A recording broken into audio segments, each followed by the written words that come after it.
ದೊಡ್ಡ ಮಟ್ಟದಲ್ಲಿ ನಮ್ಮ ಉನ್ನತ ಶಿಕ್ಷಣ ಇಲಾಖೆಯಲ್ಲಿ ಅತಿಥಿ ಉಪನ್ಯಾಸಕರನ್ನು ಬಳಸಿಕೊಂಡು ನಾವು ಇವತ್ತು ಗುಣಮಟ್ಟದ ಶಿಕ್ಷಣ ಕೊಡ್ತಕ್ಕಂಥ ಒಂದು ಪ್ರಯತ್ನವನ್ನು ನಾವು ಮಾಡ್ತಾ ಇದ್ದೇವೆ.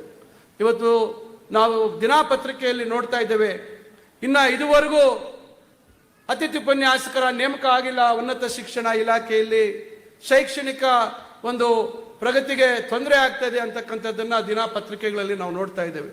ಕಾರಣ ತಮಗೆ ಗೊತ್ತಿದೆ, ಇವತ್ತು ನ್ಯಾಯಾಲಯದಲ್ಲಿ UGCಯ ಏನು ನಿಯಮಗಳ ಅಡಿಯಲ್ಲಿ ಯಾರು ಅರ್ಹತೆಯನ್ನು ಹೊಂದಿದ್ದಾರೆ, ಯಾರು UGCಯ ನಿಯಮಗಳ ಅಡಿಯಲ್ಲಿ ಅರ್ಹತೆ ಹೊಂದದೇ ಇರ್ತಕ್ಕಂಥವರು, ಈ ಎರಡು ವಿಚಾರಗಳ ಬಗ್ಗೆ ಇವತ್ತು ನ್ಯಾಯಾಲಯದ ಮುಂದೆ ಇರ್ತಕ್ಕಂಥ ಒಂದು ಸಮಸ್ಯೆ ಇವತ್ತು ನಮ್ಮನ್ನು ಕಾಡ್ತಾ ಇದೆ.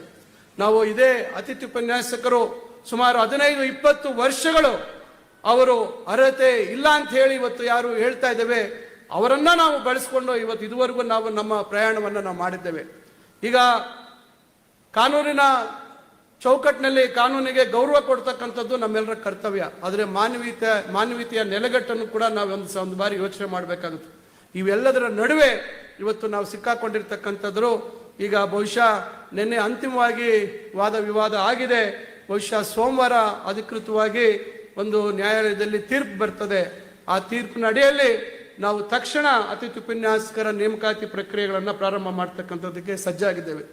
ಅತಿಥಿ ಉಪನ್ಯಾಸಕರ ಹಲವಾರು ಬೇಡಿಕೆಗಳನ್ನ ಮಾನ್ಯ ಮುಖ್ಯಮಂತ್ರಿಗಳು ಹಿಂದೆ ವಿರೋಧ ಪಕ್ಷದ ನಾಯಕರಾಗಿದ್ದಂಥ ಸಂದರ್ಭದಲ್ಲಿ ಅತಿಥಿ ಉಪನ್ಯಾಸಕರ ಬಗ್ಗೆ ಬಹಳಷ್ಟು ಅವರ ಒಂದು ಕಷ್ಟ ಸುಖಗಳು ಮತ್ತು ಅವರ ಸಮಸ್ಯೆಗಳನ್ನು ಆಲಿಸಿರ್ತಕ್ಕಂಥದ್ರ ಪರಿಣಾಮ ಕಳೆದ ವರ್ಷ ಜನವರಿಯಲ್ಲಿ ಒಂದು ಒಳ್ಳೆ ಹಲವಾರು ಸಮಸ್ಯೆಗಳಿಗೆ ಪರಿಹಾರವನ್ನು ಕೊಡ್ತಕ್ಕಂಥ ಒಂದು ಪ್ರಯತ್ನವನ್ನು ಮಾನ್ಯ ಮುಖ್ಯಮಂತ್ರಿಗಳು ಮಾಡಿರ್ತಕ್ಕಂಥದ್ದು ಗೊತ್ತಿದೆ. ಒಂದೆರಡು ವಿಚಾರ ಹಾಗೆ ಉಳಿದಿತ್ತು. ತಮಗೆ ಗೊತ್ತಿದೆ, ನಿಧನ ಇವತ್ತು 60 ವರ್ಷ ಸೇವೆ ಮಾಡಿ ಏನು ಅವರು ನಿವೃತ್ತಿ ಹೊಂದತಕ್ಕಂಥವ್ರಿಗೆ ಯಾವುದೇ ರೀತಿ ಒಂದು ಹಣಕಾಸಿನ ಒಂದು ಸಹಾಯ ಇರಲಿಲ್ಲ. ಅದಕ್ಕೆ ಇಡುಗಂಟು ಕೊಡಬೇಕು ಅಂತಕ್ಕಂಥ ಬೇಡಿಕೆ ಇತ್ತು. ಅದನ್ನ ಮಾನ್ಯ ಮುಖ್ಯಮಂತ್ರಿಗಳು ಒಪ್ಪಿದ್ರು. ನಂತರ ನಮ್ಮ ಮುಂದೆ ಸಮಸ್ಯೆ ಬಂತು. ಕೆಲವರು 10 ವರ್ಷಕ್ಕಿಂತ ಹೆಚ್ಚು ಸೇವೆ ಮಾಡಿ ಆಕಸ್ಮಿಕವಾಗಿ ಮರಣ ಹೊಂದಂಥವ್ರು ಕೂಡ ಏನಾದರೂ ಸಹಾಯ ಮಾಡಬೇಕು ಅಂತಕ್ಕಂಥದ್ದು. ಅದನ್ನು ಸಹ ಮಾನ್ಯ ಮುಖ್ಯಮಂತ್ರಿಗಳು ಏನು ನಿವೃತ್ತಿ ಹೊಂದಿದಾಗ ಕೊಡ್ತೀವಿ 5 ಲಕ್ಷ ಇಡುಗಂಟು, ಅದೇ ರೀತಿ 10 ವರ್ಷ ಸೇವೆ ಮಾಡಿ ಏನಾದರೂ ಕಾರಣಾಂತರದಿಂದ ತೀರ್ಕೊಂಡವರಿಗೆ 5 ಲಕ್ಷ ಕೊಡ್ತಕ್ಕಂಥದ್ದನ್ನು ಕೂಡ ನಮ್ಮ ಸರ್ಕಾರ ಈಗ ಅನುಮೋದನೆ ಮಾಡಿದೆ ಅಂತಕ್ಕಂಥದ್ದು ತಮ್ಮ ಗಮನಕ್ಕೆ ತರಲಿಕ್ಕೆ ಬಯಸ್ತೇನೆ.